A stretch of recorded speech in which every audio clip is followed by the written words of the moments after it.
Committee of Devolution led by my brother, senior brother, chairperson of devolution, Mohammed Abbas, for doing a good job, Mr. Speaker, especially on this amendment. And therefore, we are proposing, Mr. Speaker, to delete 1/3 appearing afterwards and replace at least the words majority. And I know that has been used before, or a majority, in Part A, Mr. Speaker, removing the 2/3. Not 2/3, removing the 1/3 to put it into a majority.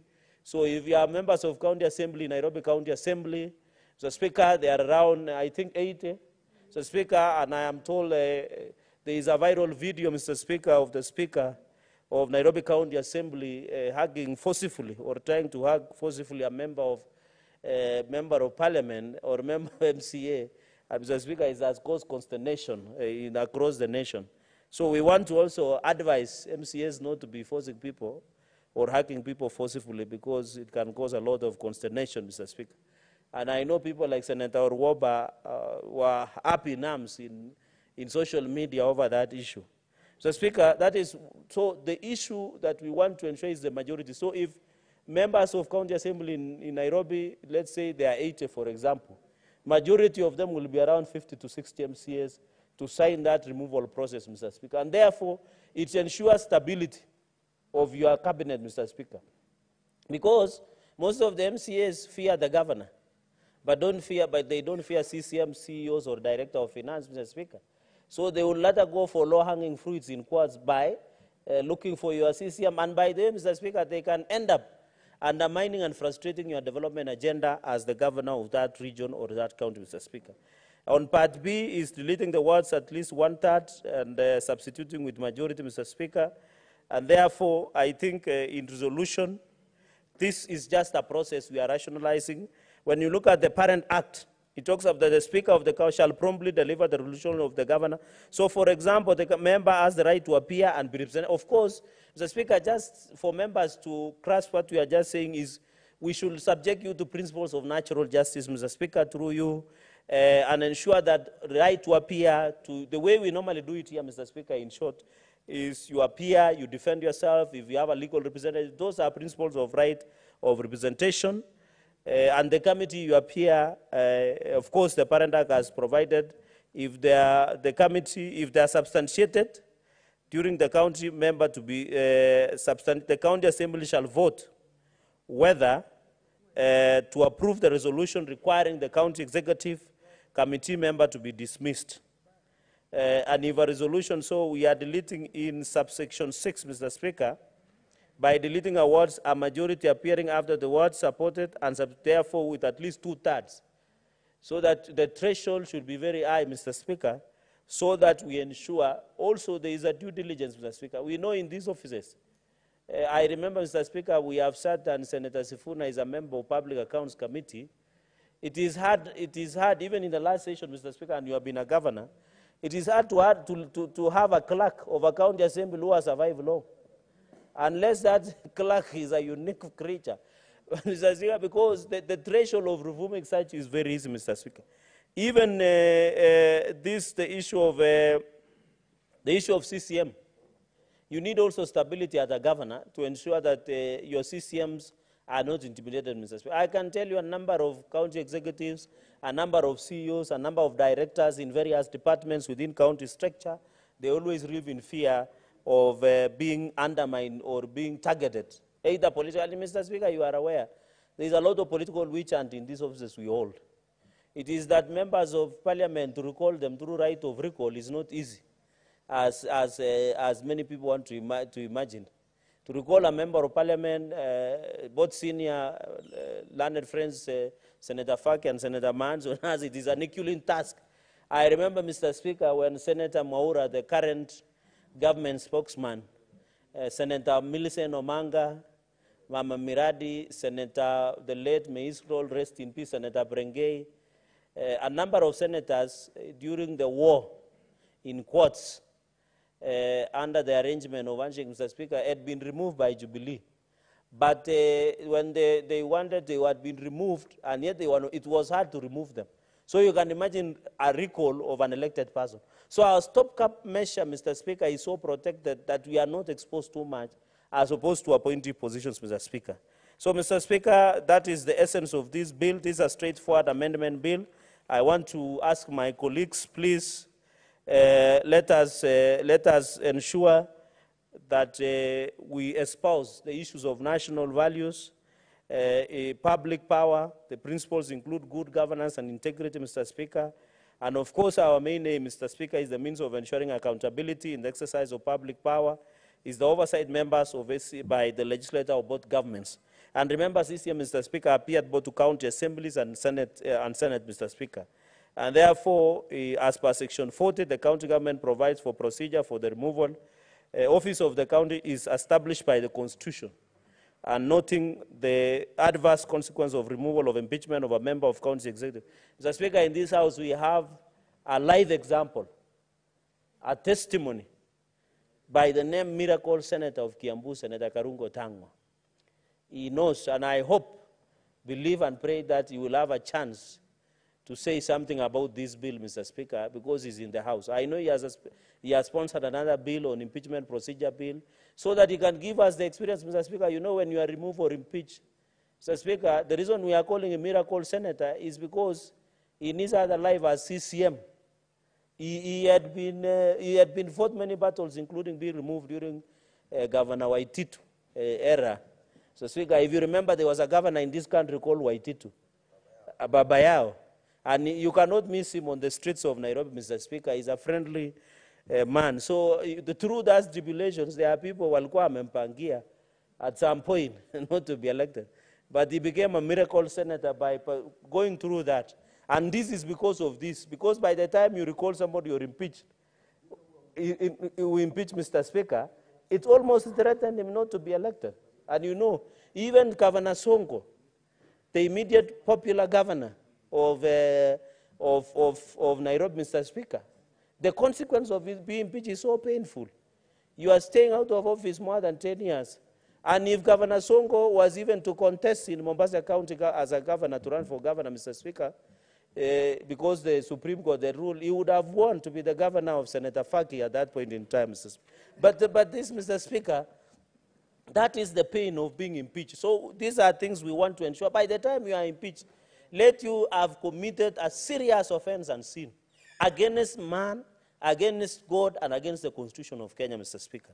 Mr. Speaker, thank you for this opportunity, and I hope this is a straightforward amendment. I want to ask my colleagues to allow us to process as much as possible.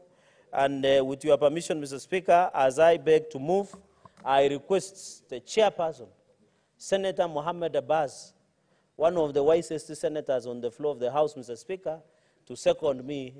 And I thank you, Mr. Speaker. I beg to move a request, Senator Abbas. Thank you, Honorable Speaker. And I thank my friend Sharagay for giving me that kind of title. I think it's a very good praise, and I hope to meet that standard.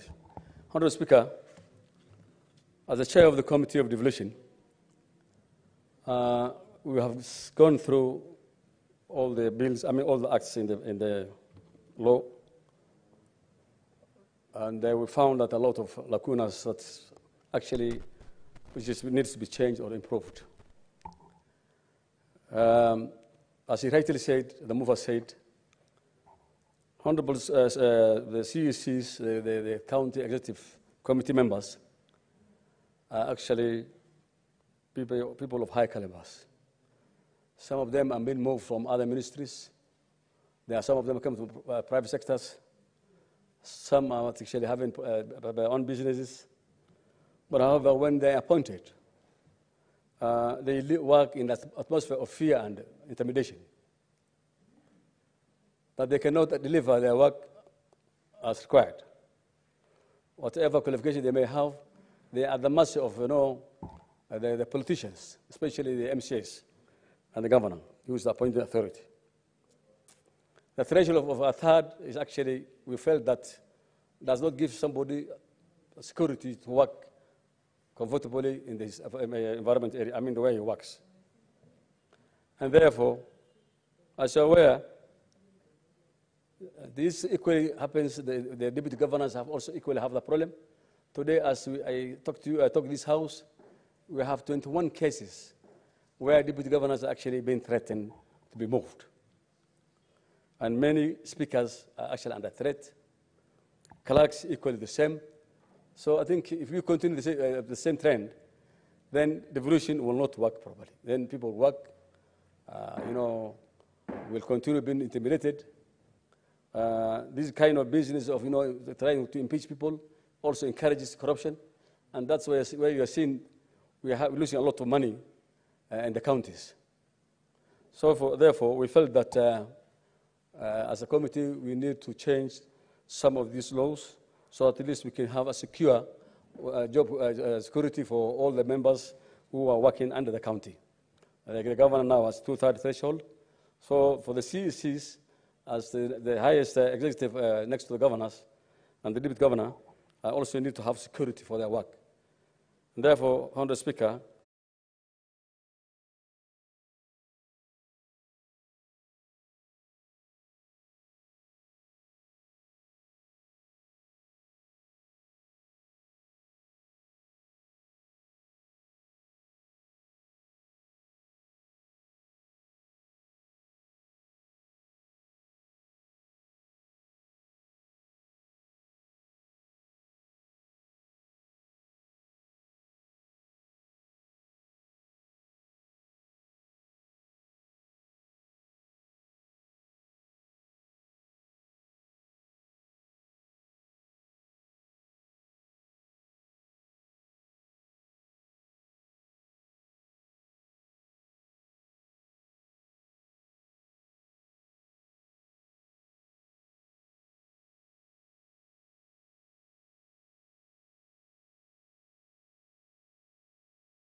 saved from interventions so that at least they can be able to deliver. And with those few remarks, I beg to second. Honourable Senators, I now propose the question that the County Government's Amendment Bill, Senate Bills number 25 of 2023, be now read a second time. The Honourable Senator Manzo. Thank you, Mr. Speaker. Mr. Speaker, I want to congratulate Senator Chiranke, the senator, for a great count for having, first of all, come up with this thought and for having drafted the bill very well, very professional. Mr. Speaker, if you look at the other, the other thresholds, other laws affecting any other member is 2/3. If it is the removal of the president, if there's removal of speaker, if there's removal of a minister, it's 2/3. But when it comes to the CEC, then it is 1/3. It means even an opposition party in the county can remove a CEC they don't like. It means the majority party in the county can do away with a CEC on just one sitting. And therefore, there's a need to balance or equalize. And even the standard world over is 2/3, and therefore this really is in line with the world practice and gives protection to any person who gets appointed to a position and then witch hunt finds them out of that. And an impeachment, Mr. Speaker, is a political process. The moment politics change, it becomes very easy to impeach officers or force them out of office while they had been guaranteed of a job or be able to earn a living. Mr. Speaker, when it also comes to the other procedures, like when you want to raise signatures to remove a member of parliament, the law is not clear what will happen to a senator. And unfortunately, currently, we don't have IBC, IBC, then we will process that. But still, the threshold is high. It is not as low as a third, Mr. Speaker. And therefore, this is a law which we should pass even without an amendment. It is very well drafted, and it is good for the nation so that we can safeguard the rights of other people and especially employment rights and safeguard them against political witchcraft. Mr. Speaker, I support. Senator Aaron Cheriot.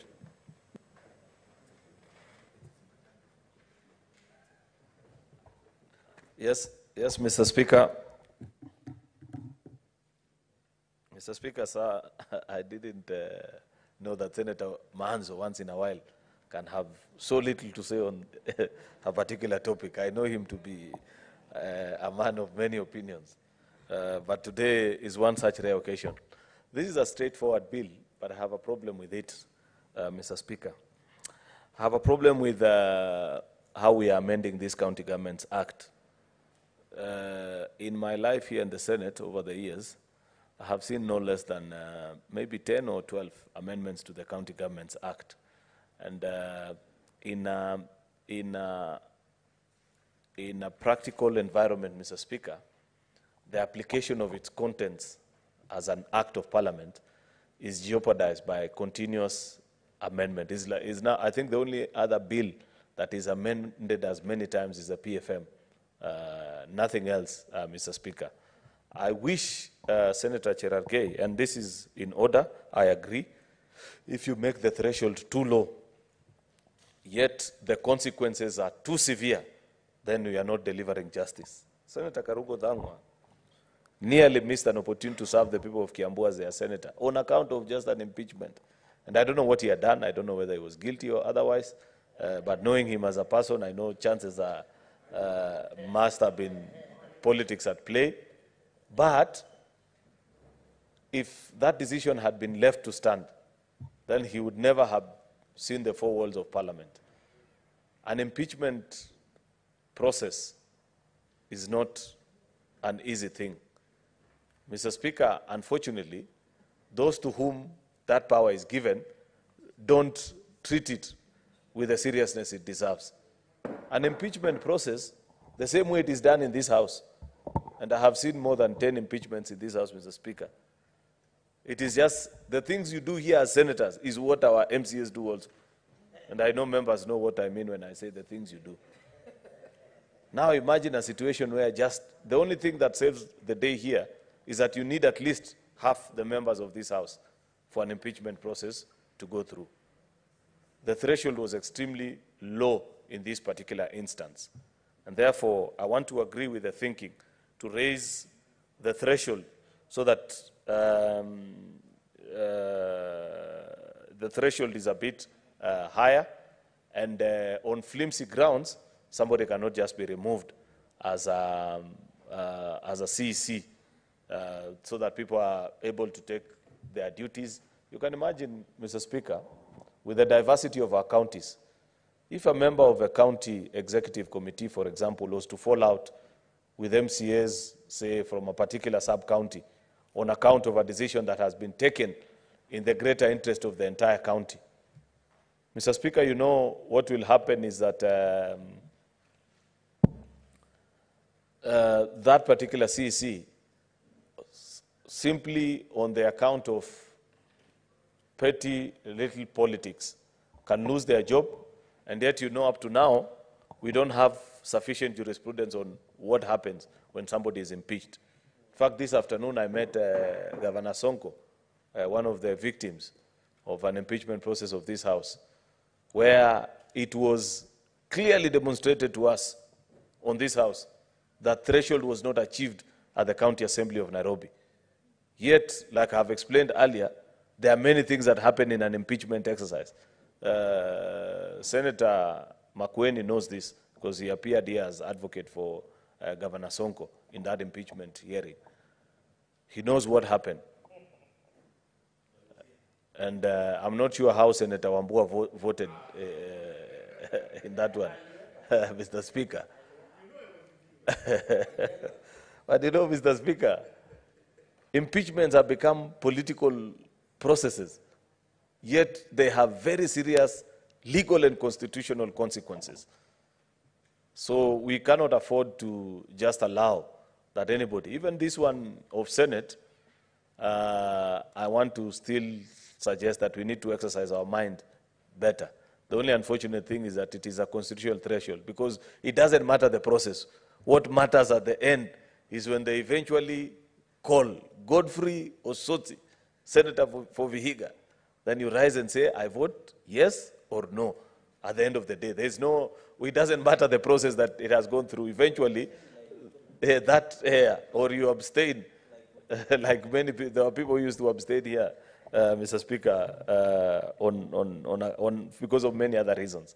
Therefore, Mr. Speaker, I like the fact that we are raising the threshold so that, two-thirds, by the time two-thirds of the assembly is agreeing and concurring that something is wrong with you, then definitely something is a matter. But a third was too low a threshold.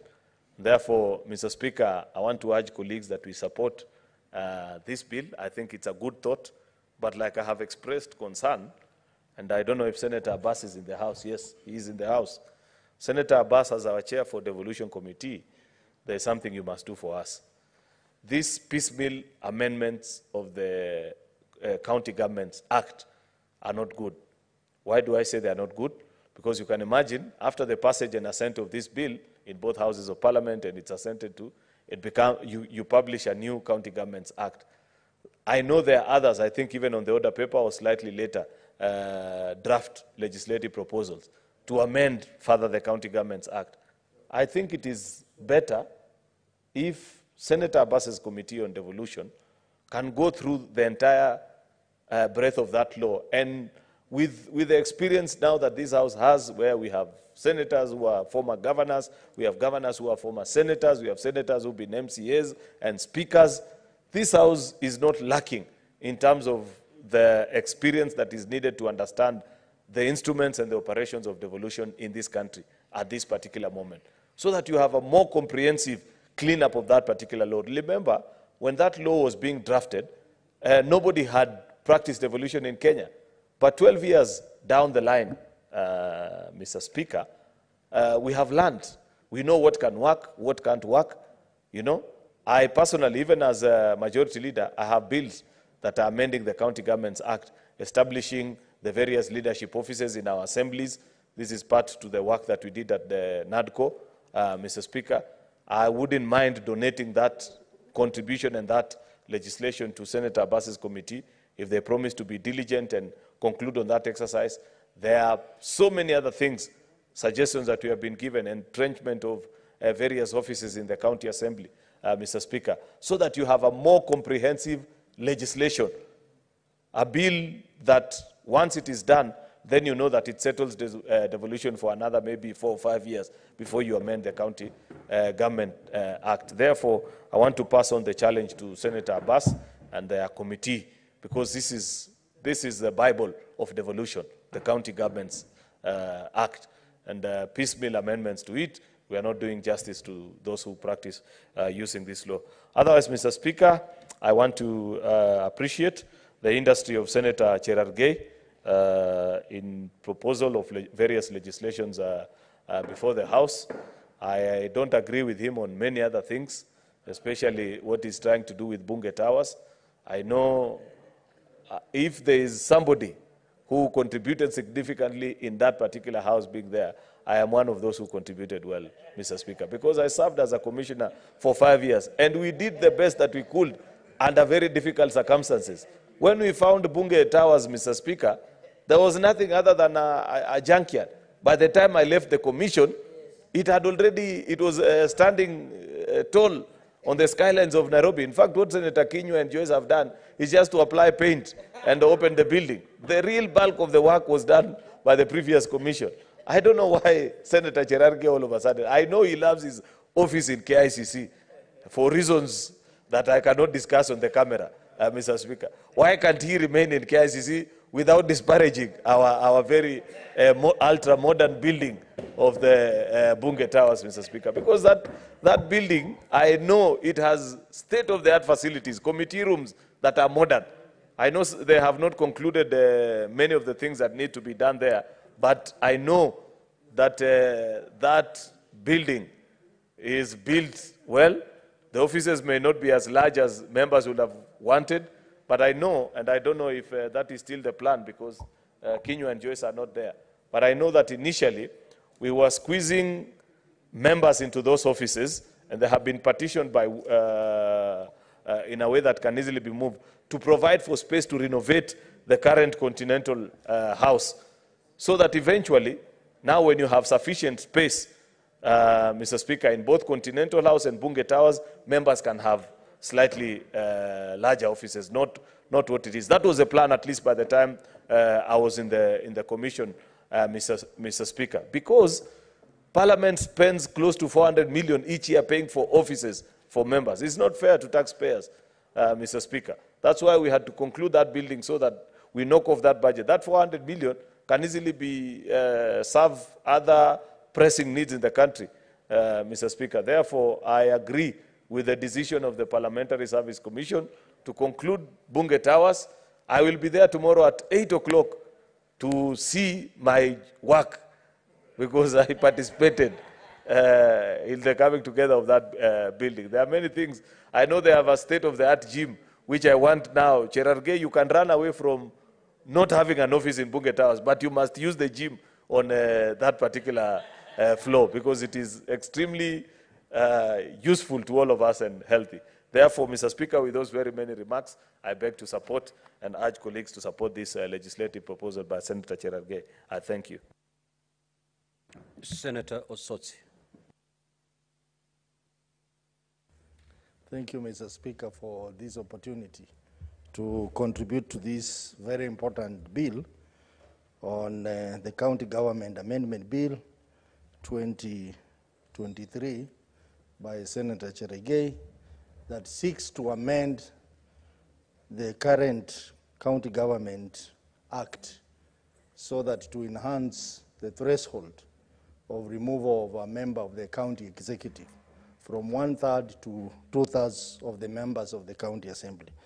Mr. Speaker, just like my colleagues have said, this is a very straightforward bill, and this is long overdue. I think this bill is popular among the members because we have been having challenges in our counties that members of the executive, county executive, have not been able to carry out their duties very confidently and very effectively because they are always under the threat from MCAs of being removed from their position through impeachment. So with the enhancement of the threshold, I think that will help them to focus on their job and deliver to the people in those counties. So this bill is very timely, and I also want to support the suggestion by the majority leader. I think it's long overdue for us to also develop the impeachment law, the law on removal of governors, because we have gaps, Mr. Speaker, and I think it's important we also have to tighten the process.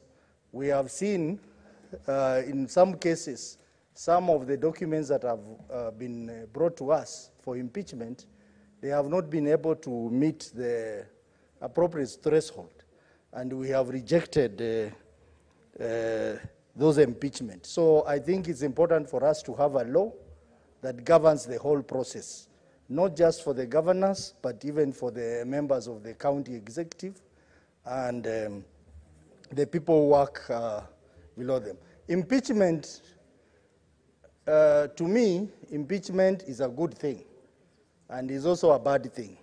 It's a good thing because it keeps the leaders in check, but it's also a bad thing because it can also be misused.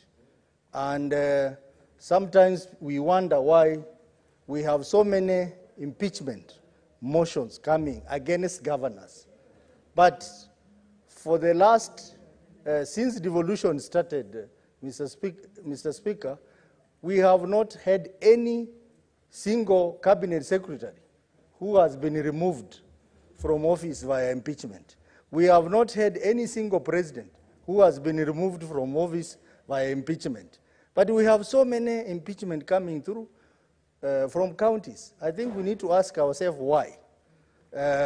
Because some of those guys who have been impeached by this House, they have committed lesser crimes than some of the people who are in the national executive, like cabinet secretaries, but they are left off the hook.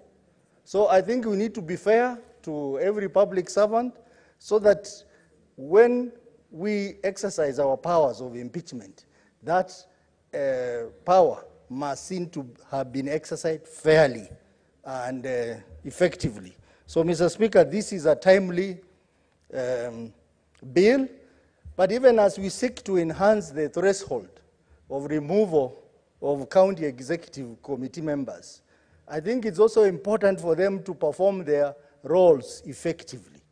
Some of the county executive committee members in most counties are not very diligent at their work. They have not delivered in their various portfolios. So we cannot continue sustaining such people, and we make it difficult for MCAs to remove them.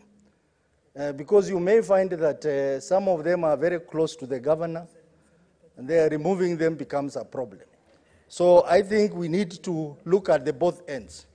One is we enhance the threshold, but at the same time, how do we make them accountable to the MCAs? Because I think our role here, Mr. Speaker, is secondary oversight. But we also need to help the MCAs to perform the role of primary oversight effectively. And one way is by making the county executive committee members accountable to the county assemblies. So I am looking at it from both perspectives, and maybe the move of this motion, you need to look at that fact, that on one hand, we are making it difficult for MCAs to remove a member of the county executive.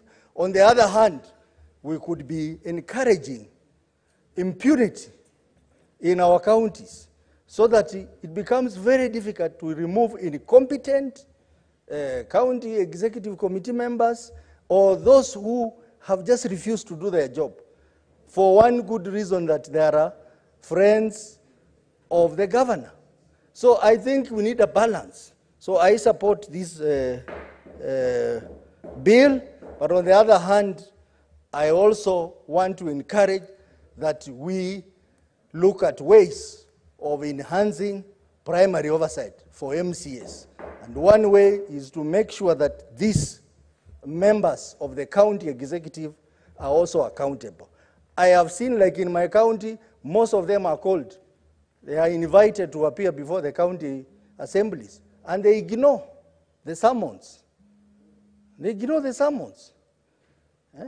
And the MCAs cannot do much because these people are friends and relative of some governors. So I think a lot needs to be looked at on that perspective so that we don't cripple MCAs, but also make them effective, but at the same time ensure that we maintain fairness to the county executive committee members.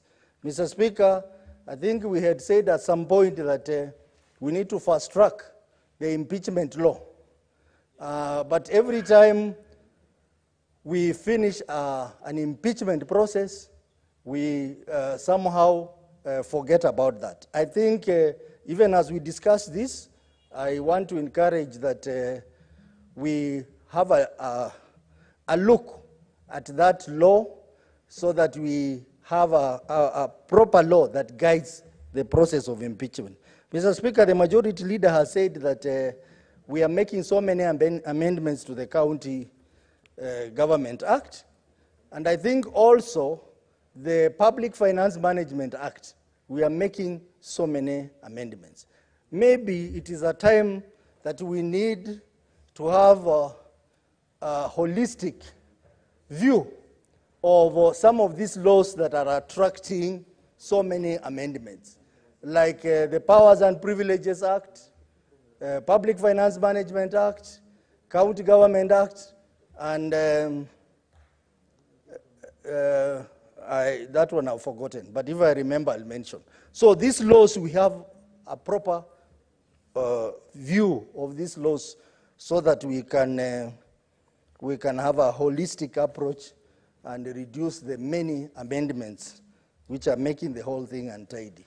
Mr. Speaker, on the building, now that the majority leader has talked about it, Mr. Speaker, whereas I want to agree with those members who are saying, I think it is important to question why that project has taken long. It is important to question why it has exceeded the budget. It is important, and these things cannot be swept under the carpet. They cannot be swept under the carpet. I was a bit perturbed when I heard the Speaker of the National Assembly cautioning members that we should not discuss this matter. Mr. Speaker, Parliament is a house of free speech, freedom of speech. I mean, we cannot be intimidated not to talk about our own welfare here. We cannot be intimidated. We have to talk about it. And you know, someone was saying, we want to see how Parliament will oversight itself. I think the relevant committee should do that. They should look at this matter. But on the other hand, Mr. Speaker, I agree on the suitability of the office. I have been to that office. I have been allocated an office. Mr. Speaker, I have never had an office like the one I have been given. So, I want to move into the new office like tomorrow. But at the same time, I'm questioning the other concerns that are being raised by the members and the general public on the length of time and the cost of the project. Mr. Speaker, I support this bill. Senator Orwoba Magoma Gloria.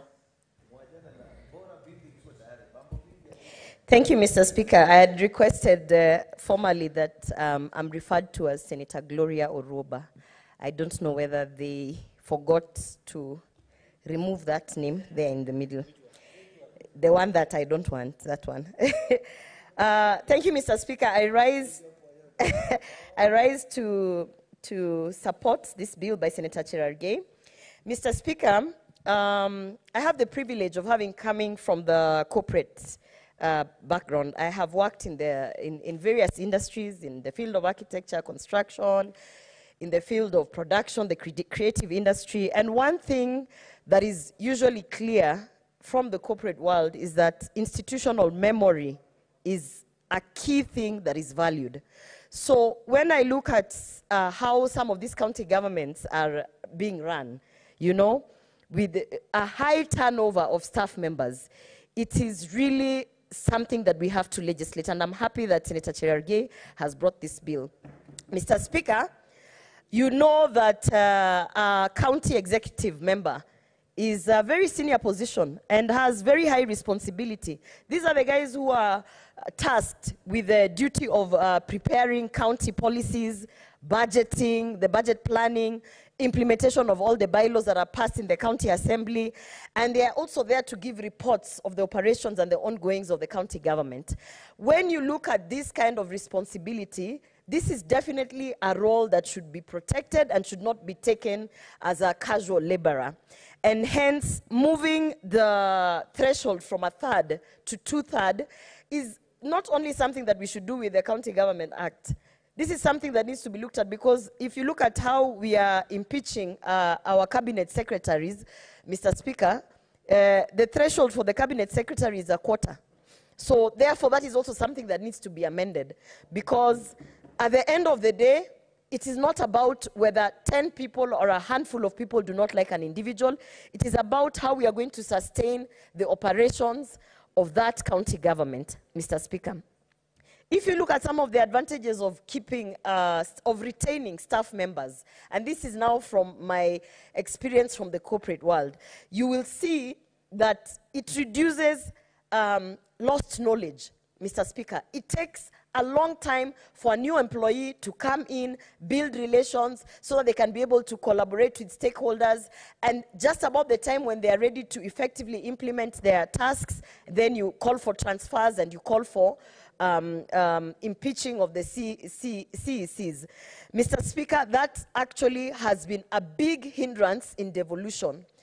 I'm not sure whether this Senate is aware that after we impeached the deputy governor of Kisii County, a county where I come from, it has been such a headache, and a political headache that is, but as well as a continuity headache, because the governor has proposed a name, the governor wants to move on with ensuring that the services are being provided to the people, but you find that because of that impeachment, a lot of issues have actually mushroomed, and we have a section of politicians running up and down in court ensuring that the next deputy governor is not impeached.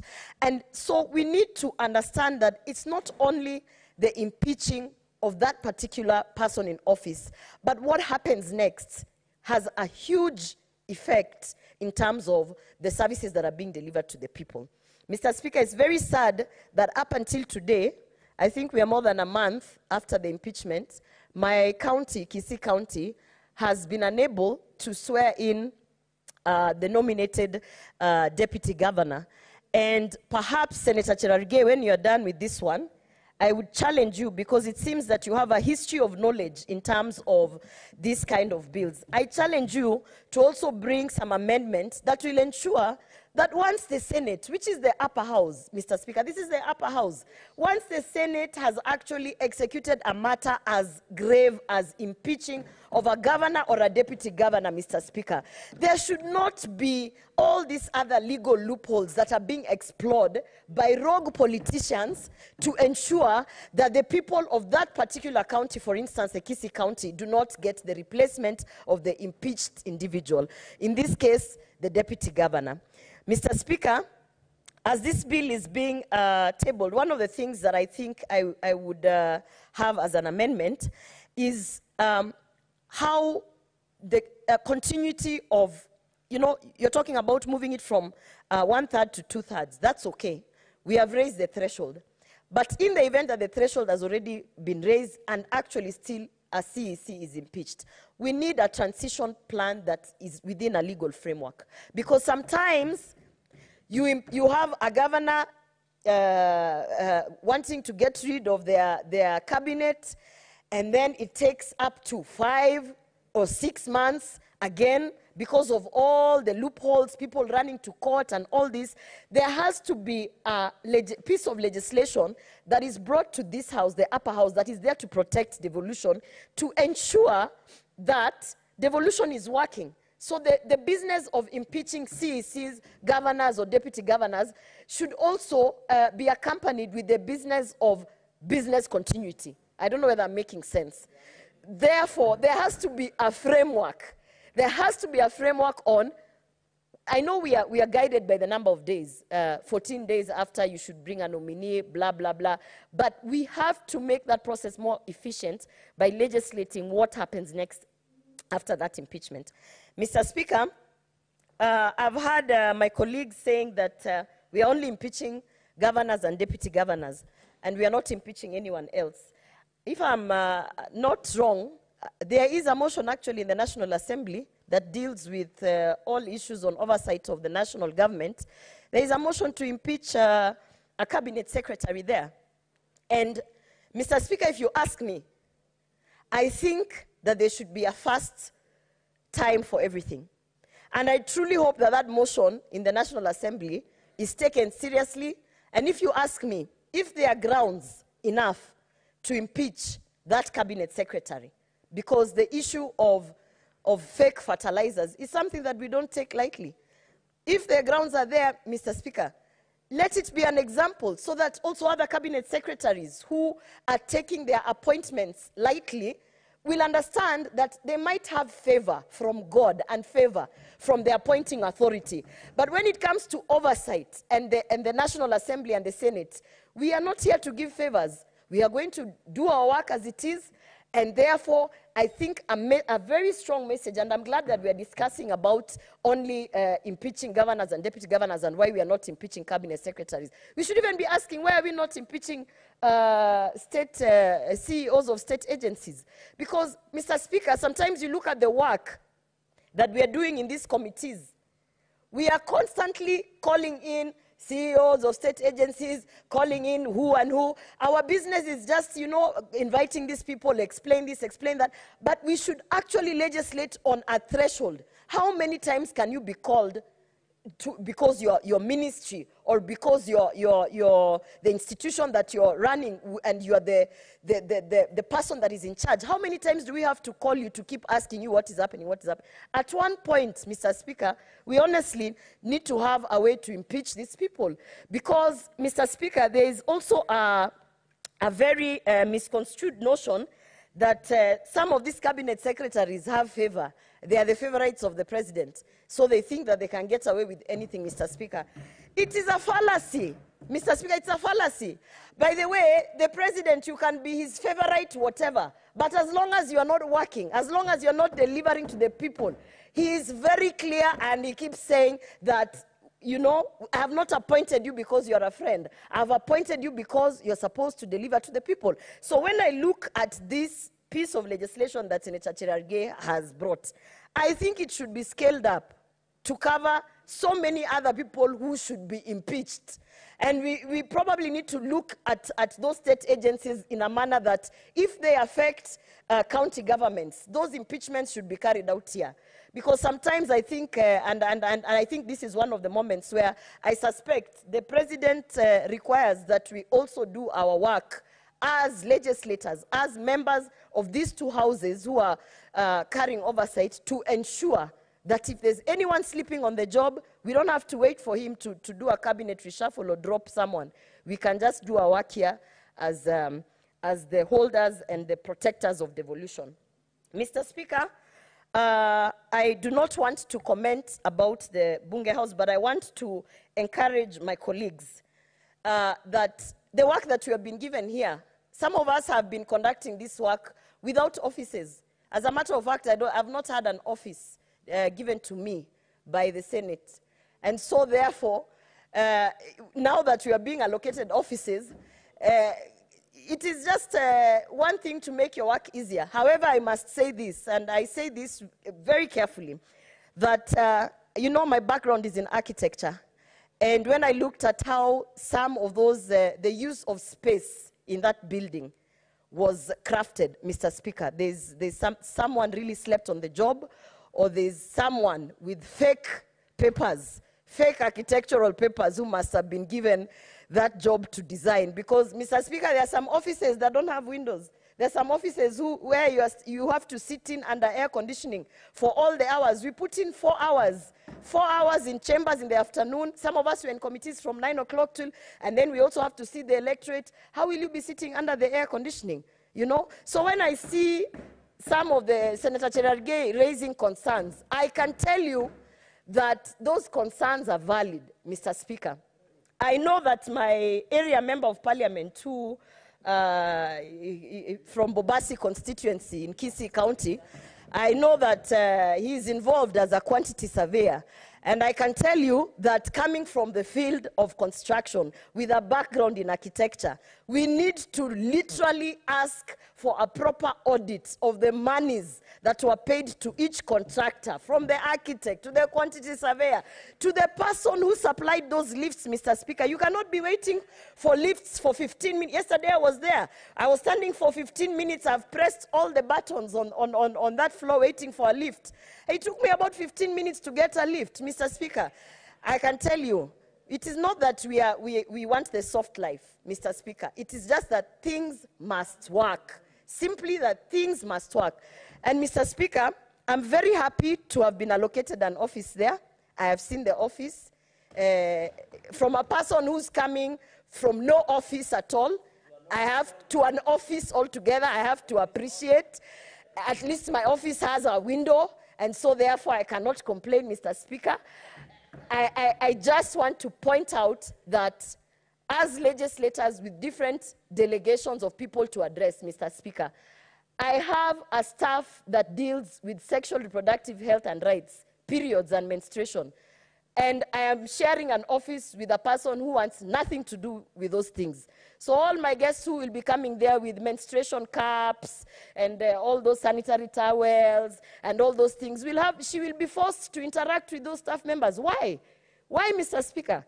Why? What was the necessity of forcing legislators who have nothing to do with each other's constituencies to share an office? For what reason, Mr. Speaker? At the cost of 9 billion, at the cost of 9 billion, and I don't know how many years, Mr. Speaker. Truly, if we are the House of Oversight, we also must start within ourselves. We have to oversight ourselves.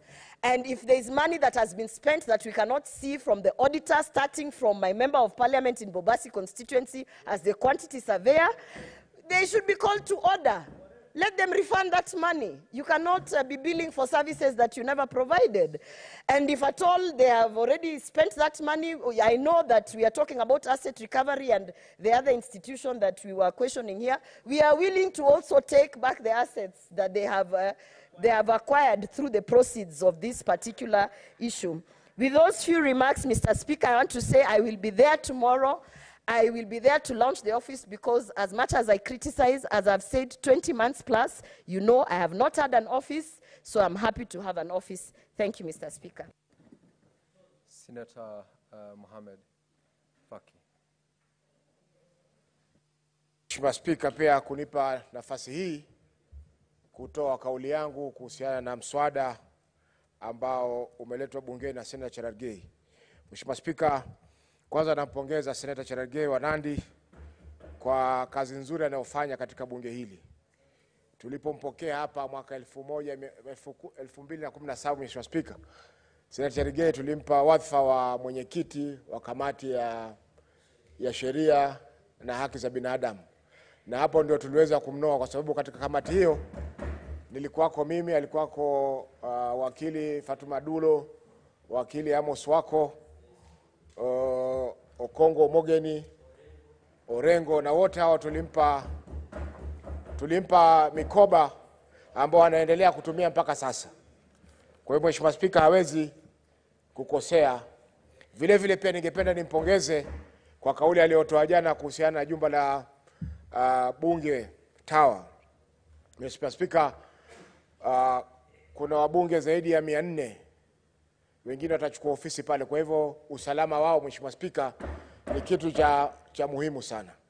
Tukija katika mswada huu, Mheshimiwa Spika, naunga mkono kuwekwa kwa ile inaitwa threshold ya thuluthi mbili iwapo unataka kumuondoa mamlakani waziri katika kaunti zetu.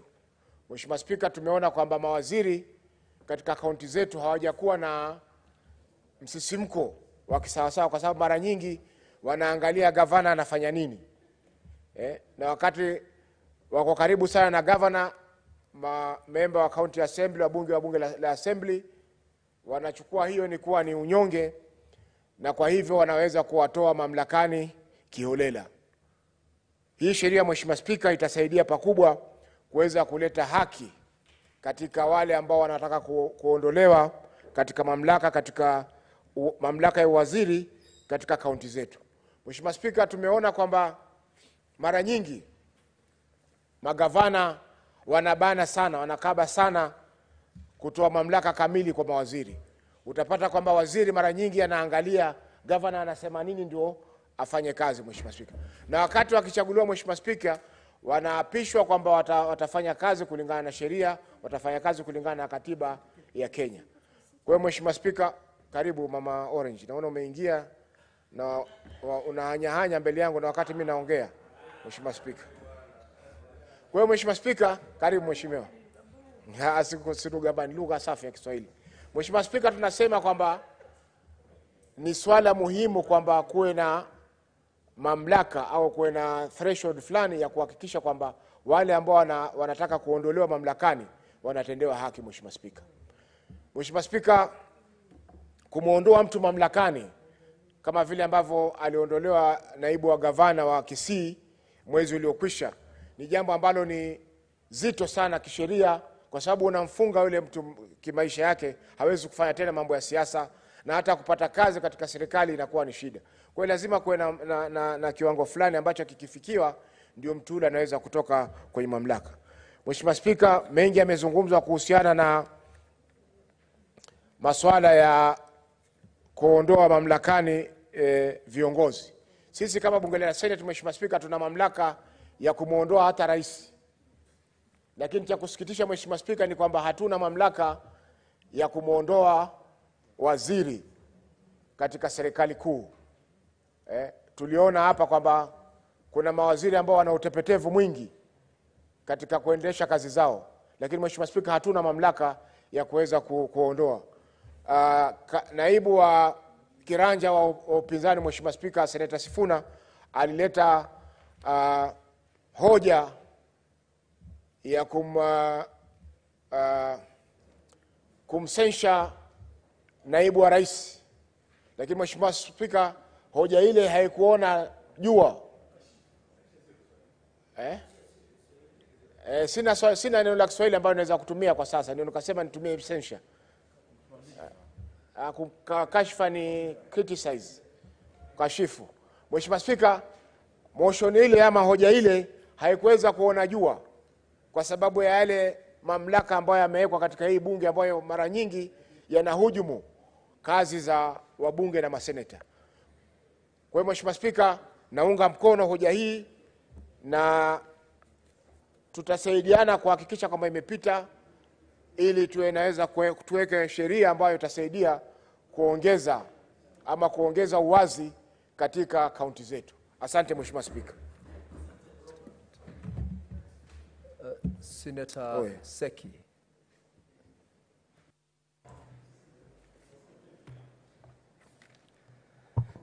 Thank you very much, Honorable Speaker. I also want to come very strongly to support this amendment on the County Government Act or bill.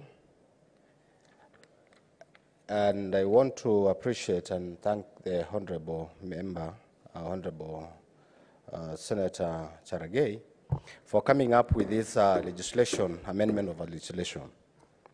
I believe that this will be quite in handy in terms of counties, particularly on the section of county governments, the CCs, who have been removed with no reason sometimes by governors in the counties.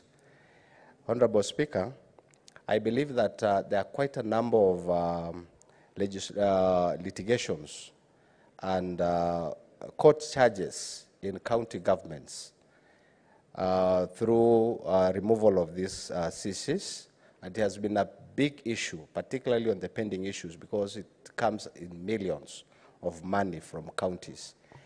Counties being charged by courts for violating this kind of law.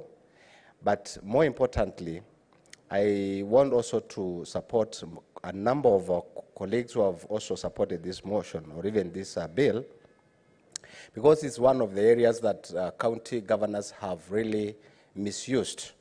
So I want to come very strongly to support this amendment and believe that this brings a stability to our counties and gives CCs reasons to make their independent minds, to think, plan, and even to work without any harassments from county governors. And this brings sometimes even to an extent where people will have tenure of work. They will work without fear. So I think this is very important, and I want to really appreciate, and it is in the spirit of supporting devolution. And the senators, particularly now this House, has reasons to support county governments. And this also brings the issue of performance to CCs and the CEOs even in the county. So I think, Honorable Speaker, this comes in the right time where we want to strengthen devolution. We have seen quite a number of impeachments which are not necessary. So I think this is the right time. It is a very clear amendment, and we want to see how we can improve further the County Governments Act, particularly on seeing how even the county secretary can be improved so that he has also a tenure of work, so that these governors will not just wake up one day and do their own things in their own offices. These are the offices that has been given, the governor has been given more power to do whatever he wants to, and they literally do almost everything. They give orders from one corner to another without even considering anything, without considering laws that are there. And because of, the very loose laws like this one, somebody will get afraid to make his own mind and even his own decision. So I think, to me, I want to support this bill and even this amendment, and request that the other members can continue to support it. Otherwise, it is quite in order to have a threshold which is quite higher than the one that we have of 1/3 to go to 2/3. So I think that is important to note that we support the amendment. Thank you, Honorable Speaker. Thank you, Senator Seki. Senator Kio Wambua.